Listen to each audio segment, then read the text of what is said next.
Well, good morning. Today we would like to do something a little different from our normal pattern. Generally, what we do is just pick up with the very next verse in Philippians. But today, as we were thinking about our kind of study this morning and what we wanted to share with you, both of us, just our hearts were somewhere else. And so I hope that you'll indulge it. We want to go back a little bit in Philippians and talk about something that we already have talked about, but I think is relevant in a new way today. Right now, I am feeling infuriated. I'm angry and I'm sad. As I know so many of you are. The way that we've seen the racial minorities being mistreated, and recognizing that it's not just the events of this past week. That's just a little picture of what has been going on now for decades and centuries, and it's heartbreaking to me. It's nauseating, and we're so angry about it. And I look at how long this has been going on, and I tell you, it would be so easy for me to feel hopeless. Like, this is never going to change. 400 years, this hasn't changed. This is from the very beginning of America. This has not changed. And there are moments I'm tempted just to say, forget it. And in fact, I was on a call last night with somebody who kind of felt like that, and it's feeling so much anger and so much hurt and so much fear as a person of color that says, hey, can we just admit that this is hopeless? And the reality is, I get the anger and I get the fear, and I can't say that it's hopeless. I can't say that. And the reason is because, well, it's actually something that's captured in one of our verses from Philippians. And so maybe if you do want to read Philippians chapter 1, verse 6, and I want to talk about how I think this applies here. Okay, so we're going back to chapter 1, it's verse 6. And I am certain that God, who began the good work within you, will continue his work until it is finally finished, on the day when Christ Jesus returns. I think on our own, this truly would feel impossible. And if we had to somehow solve this, I think we have proven over all of these decades of trying, of civil rights marches and legislation and education in our school system, we've tried so many things and it hasn't worked. And I think we could finally just admit, this is impossible for us. We cannot do it. There's this sin that is in us so deeply that we can't do it. I could be tempted to that, except my experience has been exactly what is described here in verse 6. When we talked about this verse the first time through, we talked about it really more talking about our own personal sin. That so oftentimes it's easy to feel discouraged and defeated and to feel like, I'll never get there. But the encouragement we said is, hey, you're not alone. God, who began the good work in you, is going to bring it on to completion. He will finish it. That's the promise that we have. And I think that same promise applies as we think about some of these things that are going on in our society right now. We have 9 children of color, so we are dealing with this issue every day. I mean, this is the constant issue around our dinner table because of the experiences that our children have. So we're not, blind to this until these flare-ups that come up in the news. We recognize this is an ongoing thing. And so why is it we haven't given up? Why is it that we still believe that God can do something?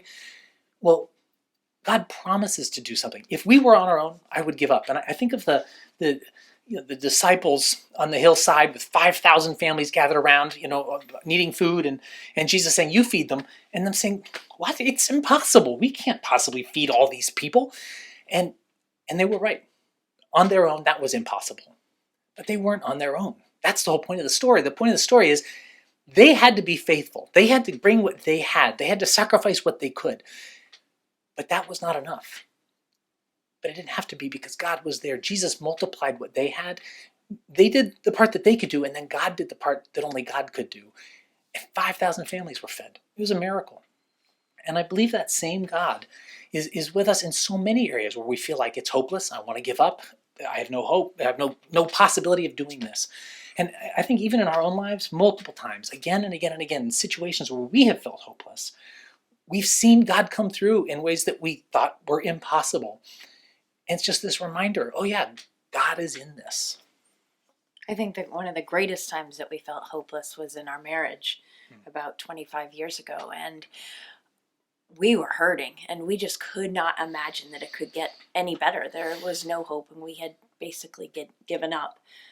I think all the people around us thought it was hopeless as well, so it wasn't just us. And we were ready just to, all right, let's cash it in. We're going to get a divorce because we can't do this. This is too hard. It's not working. And we give up. And independently, each one of us decided that God brought us together. And so there is reason for hope, and there is reason for perseverance. And so we don't know what he's going to do, but we are going to believe in him. And that step, that little step, brought us to a place, to another step, and then another step. And as you say, many, many years of small steps. But we were committing to live without love. We were saying, okay, for the next 75 years, I am committing that we will live without love, that I will live without love, there was no hope. And God showed hope, and we were given a new life on marriage. But I never could have imagined that. That didn't even occur to me that was a possibility. And it's things like that, when God brings life out of completely hopeless situations, that remind me of his power. And I feel like, and that's a fabulous example. And we have so many of these examples, but I feel like that's just another one where we had done everything we could. We'd read the books, we talked to the experts, we'd tried everything, and nothing worked. And really, I was tempted to say, it's hopeless. And actually, I believed that. We just decided we were going to trust God, and that was it. And in fact, God did things that were miraculous, things that we could never, ever have done on our own. And that is my hope as I look at society. I think echoing the words of Dr. Martin Luther King Jr., he says, the long arc of history bends towards justice. But the reason that he believed that is because he believed that God was in that God would work. And in fact, I've already seen these glimmers of hope. We've seen these things are horrible, and yet there's movement. And now at least everybody's indignant about this. Not everybody, obviously, but more of us are unwilling to look away in a way that we have been for generations. And even just today, or yesterday, I got to talk to a high rocker who had really appreciated the lament part of our service yesterday, and forwarded it on to some of her family members who really had a hard time understanding why everyone keeps talking all about all this racism stuff. And she said it was a breakthrough. And for the first time, she's up to 30 of her extended family, and they were able to have a dialogue, and they got it. And that's not enough. It's a step. It's this glimmer again of hope. And I realized God wasn't done with those people yet. God still isn't done with them. God's not done with me. God's not done with our society. God's not done. But God is going to finish what he started. And that is my reason for hope. But that's the reason. The reason it's so important, we want to share this with you, is that's the reason we don't give up. That's the reason we continue to persevere and to fight and to make sacrifices, because we've got to be willing to make our sacrifices, right? We've got to do the part that we can do before God will do the part that only he can do. And so as we end up having this faith and don't give in to despair, that's going to keep us in the fight. And that's going to keep us marching forward until we can then see the miracle that we need in order to actually see something good come out of all of this. I realize that all of us are tempted to despair in different areas of life. For me, right now, this is one that it just feels so heavy. But maybe for you, at this stage or at another, there's maybe it's your marriage right now, or maybe it's your finances, your future. A lot of people are feeling really anxious about their future now. I get it. And indeed, you may not be exaggerating. It may be hopeless for you. It may be impossible on your own. But you are not on your own. God is with you. And God can do miracles. And that's the reason that we continue to persevere, hoping against hope, because we believe in the God who does miraculous things. Nothing is impossible with God. Can you pray? Yeah, would you pray? Father, thank you for this encouragement, this reminder that you will bring to completion what you have started. God, give us eyes to be able to see the ways that we can take steps, and that you will just continue the good work that you have begun. God, please fill us with hope. Remind us that you are there, that you are doing this incredible work, whether we can see it or not.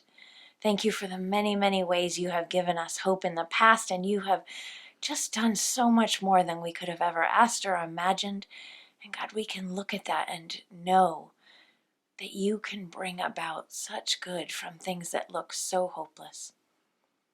I pray, Lord, for your power to be done, that you would be healing so many people that are hurt and bring healing to this country. In your name I pray. Amen. Amen. Thank you. And thank you for joining us. We look forward to seeing you tomorrow.